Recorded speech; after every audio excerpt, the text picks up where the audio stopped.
Haleluya, puji Tuhan, salam sejahtera bagi kita semua Bapak Ibu keluarga besar GPDI LCAD Magelang. Kita kembali akan mendengarkan firman Tuhan lewat Renungan 79 hari ini. Mari Bapak Ibu yang ada di rumah, kita akan membuka Alkitab kita, Yesaya pasal 8 ayat 11 sampai 13. Yesaya 8 ayat 11 sampai 13. Demikianlah bunyi firman Tuhan. Sebab beginilah firman Tuhan kepadaku ketika tangannya menguasai aku dan ketika ia memperingatkan aku supaya jangan mengikuti tingkah laku bangsa ini. Jangan sebut persepakatan segala apa yang disebut bangsa ini persepakatan, dan apa yang mereka takuti janganlah kamu takuti dan janganlah gentar melihatnya. Tetapi Tuhan semesta alam, Dialah yang harus kamu akui sebagai yang kudus, kepadanya lah harus kamu takut dan terhadap Dialah harus kamu gentar. Puji Tuhan Bapak Ibu, kalau kita boleh merenungkan firman Tuhan pada hari ini, saya memberikan tema firman Tuhan yaitu takut versus berani, ya. Nabi Yesaya mendengarkan firman Tuhan pada waktu itu, yaitu supaya dia tidak mengikuti apapun yang disukai oleh bangsa Israel, oleh umat-umat Tuhan. Mengapa? Karena apa yang dilakukan oleh umat-umat itu adalah selalu bertentangan dengan kehendaknya Tuhan.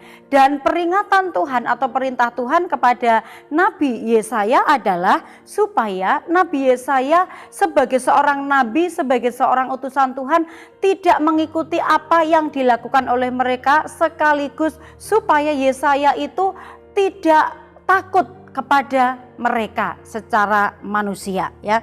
Sebagai seorang nabi Tuhan, dia berpesan kepada Nabi Yesaya supaya dia berani menghadapi mereka yang berlaku tidak berkenan kepada Tuhan. Dia berani untuk menghadapi mereka sebagai manusia, tidak perlu takut kepada mereka. Nah, dari pembacaan ini Bapak Ibu, kita juga harus belajar bahwa kita diciptakan oleh Tuhan supaya kita juga tidak takut kepada manusia.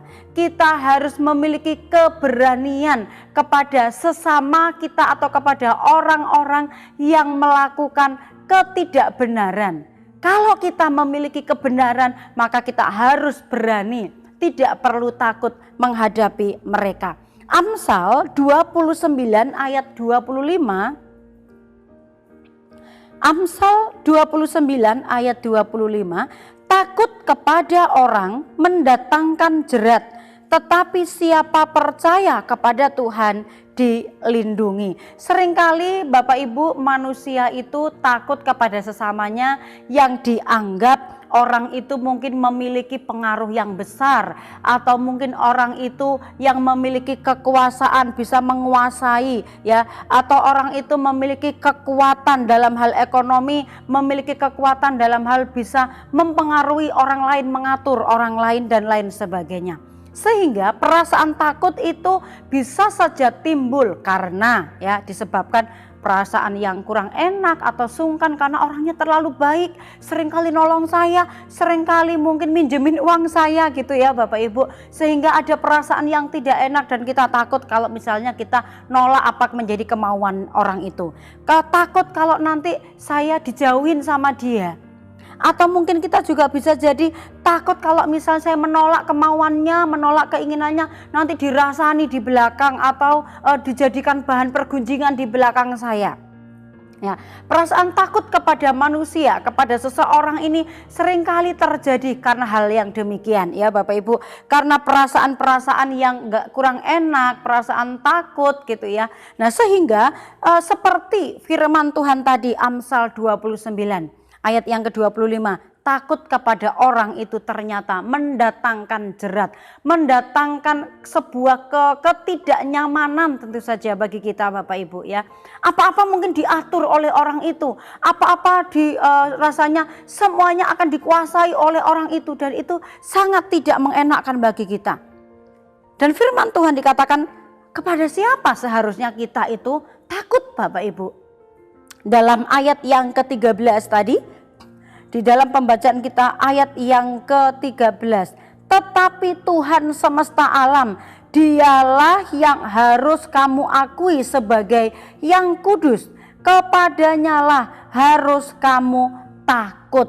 Bapak Ibu, kita tidak diperbolehkan oleh firman Tuhan takut kepada manusia, tetapi kita harus memiliki rasa takut itu hanya kepada Tuhan saja. Mengapa? Karena Tuhan itu yang menciptakan kita. Karena Tuhan itu yang punya kuasa atas hidup kita, bahkan punya kuasa atas segala yang ada di dunia ini.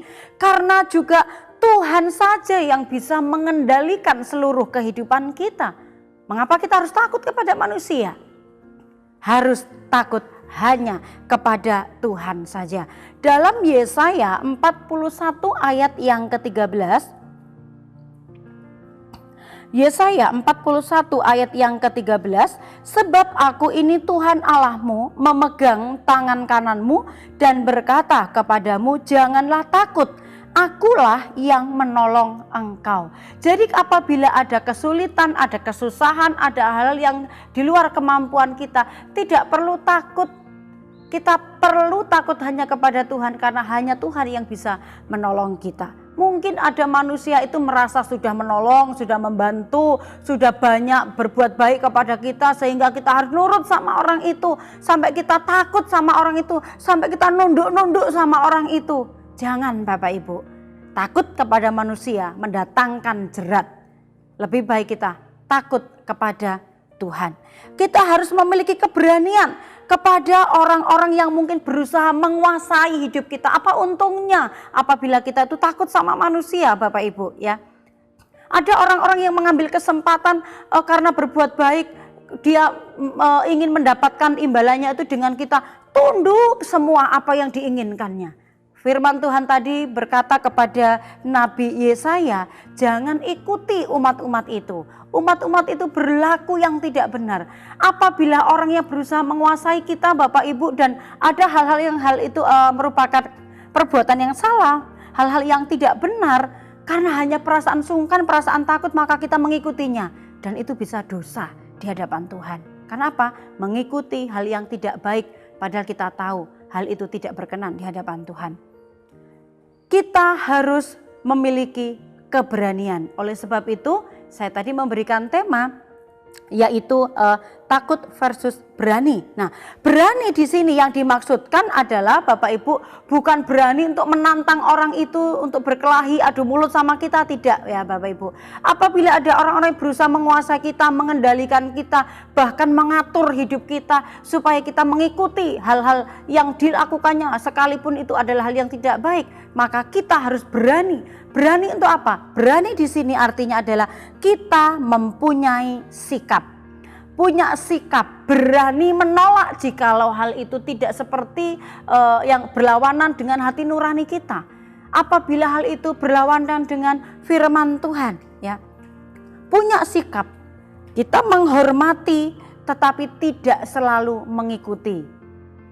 Kita menghargai tetapi tidak selalu mengikuti apa yang mau orang itu perbuat supaya kita lakukan sama seperti dia.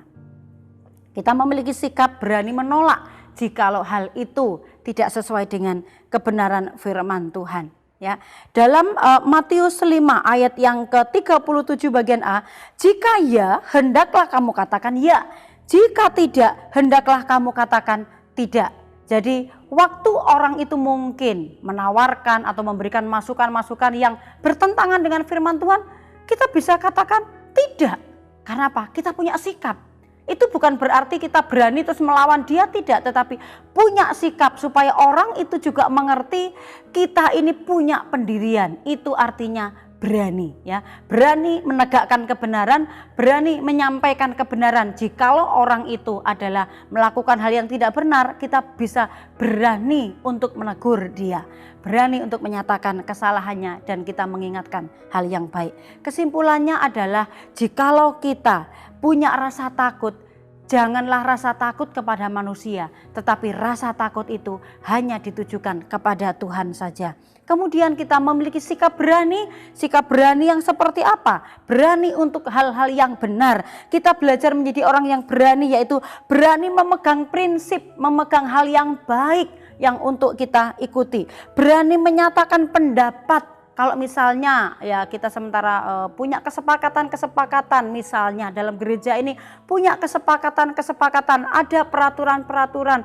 Apabila kita tahu hal itu kemudian wah saya nggak setuju, saya kurang serak dengan keputusan ini, lebih baik bicaralah langsung di depan. Jangan ngomong di belakang, wah sebenarnya saya nggak setuju dengan keputusan ini, dengan keputusan itu.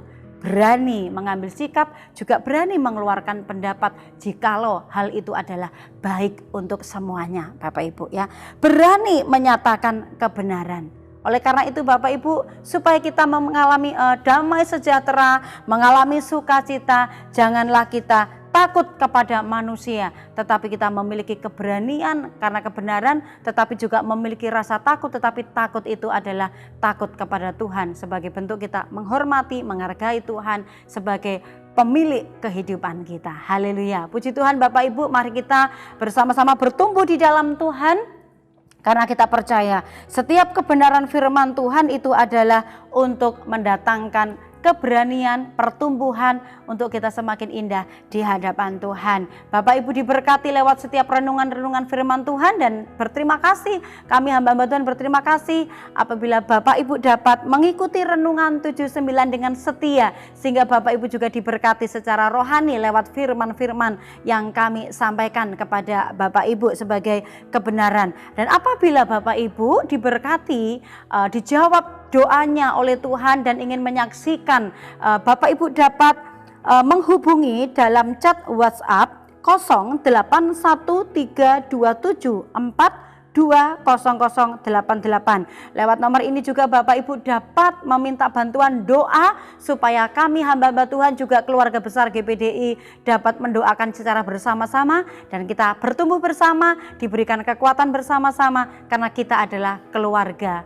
Allah. Puji Tuhan, Tuhan memberkati kita. Mari kita terima firman Tuhan dan kita akan tundukkan kepala berdoa.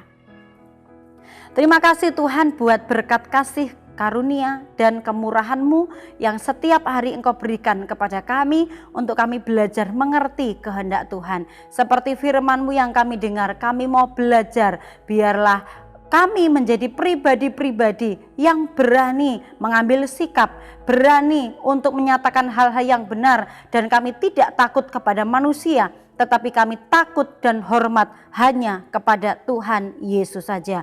Kami berdoa dan bersyukur Tuhan buat penyertaan Tuhan bagi kami umat-umat-Mu. Secara khusus kami bersyukur buat penyertaan Tuhan bagi Yayasan Sekolah Pantai Kosta, baik kelompok bermain, TK, SD, SMP. Dan kami juga berdoa Tuhan bagi persiapan tahun ajaran baru, guru-guru yang mempersiapkannya, seluruh para karyawan, bahkan seluruh siswa dan siswi yang akan masuk di sekolah Yayasan Pantai Kosta ini. Engkau memberkati mereka supaya semuanya boleh berjalan dengan baik dan mengalami anugerah dan berkat-berkatnya Tuhan nyata bagi sekolah Pantai Kosta yang ada. Kami juga berdoa bagi umat-umat-Mu yang saat ini sementara bergumul, sedang mencari pekerjaan. Tuhan tahu kerinduan mereka, Tuhan tahu kebutuhan mereka. Tuhan adalah jawaban atas doa-doa kami. Oleh sebab itu kami hanya berseru hanya kepada Tuhan saja, karena kami percaya Engkau Allah yang berjanji, Engkau juga Allah yang pasti akan menepatinya.